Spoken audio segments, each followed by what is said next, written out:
ये दो आंखें सिर्फ वही देख सकती हैं जो भौतिक है। तीसरी आंख भीतर की ओर देखने के लिए है। आपकी वासना, आपकी इच्छा कभी बाहर नहीं थी, वो सिर्फ अंदर ही थी। वासना का अर्थ है कि वो आपके भीतर एक अपूर्णता की भावना और किसी चीज की चाह पैदा करती है। जब हम शिव कहते हैं, शिव शब्द तीसरी आंख का पर्याय बन गया है। तीसरी आंख, उसका यह मतलब है ये दो आंखें बाहर देखने के लिए हैं। ये दो आंखें आपको अस्तित्व की भौतिकता दिखा सकती हैं। ये दो आंखें सिर्फ वही देख सकती हैं जो भौतिक है। तीसरी आंख भीतर की ओर देखने के लिए है, वो आपके माथे पर नहीं खुलने वाली। तीसरी आंख भीतर देखने वाली आंख है। लेकिन आपने कहानियां सुनी हैं, शिव ने अपनी तीसरी आंख खोली और कामदेव को भस्म कर दिया। भारत में प्रेम और वासना के देवता कामदेव हैं।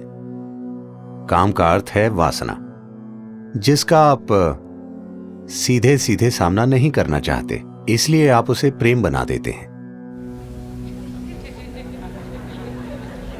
क्योंकि आपको उसमें कुछ सुंदरता चाहिए। तो वो एक पेड़ के पीछे छिपकर शिव के दिल पर तीर चलाते हैं। तीर उन्हें लगता है और शिव थोड़ा परेशान हो जाते हैं। फिर वो देखते हैं कि ये काम है, यानी उनकी अपनी वासना उभर रही है। फिर उन्होंने अपनी तीसरी आंख, उग्र आंख खोली और काम को जला दिया। वो पेड़ के पीछे छिपा हुआ था, मगर वो भस्म हो गया। फिर शिव ने जले हुए काम की राख को अपने ऊपर लगा लिया कि मैंने इस चीज को सदा के लिए खत्म कर दिया है। ये लोगों को सुनाई जाने वाली आम कहानी है, मगर आप मुझे बताइए, आपकी वासना आपके अंदर उठती है या पेड़ के पीछे? नहीं, आप पेड़ के पीछे जा सकते हैं, ये दूसरी बात है।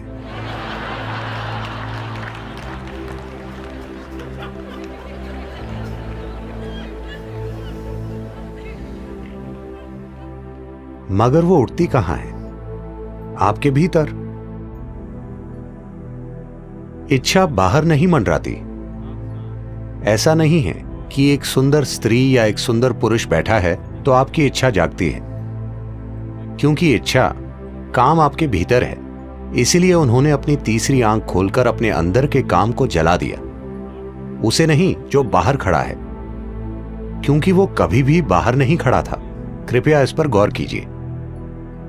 आपकी वासना, आपकी इच्छा कभी बाहर नहीं थी, वो सिर्फ अंदर थी। तो उन्होंने अपनी तीसरी आंख खोली, इस तरह नहीं, अंदर की ओर।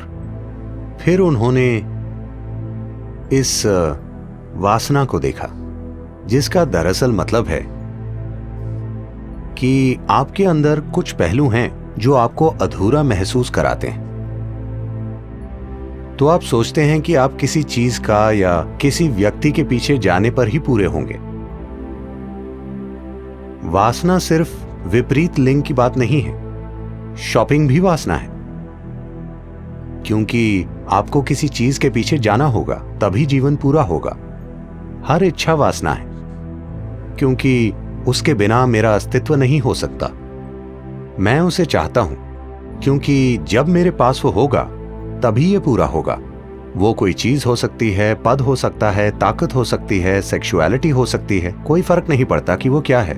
वासना का अर्थ है कि वो आपके भीतर एक अपूर्णता की भावना और किसी चीज की चाह पैदा करती है, जिससे आपको लगता है अगर आपके पास वो नहीं है तो आप अधूरे हैं।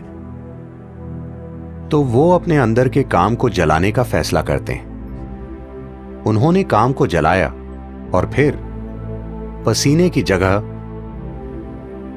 उनके शरीर के छिद्रों से राख निकली। ये यौगिक कथा है।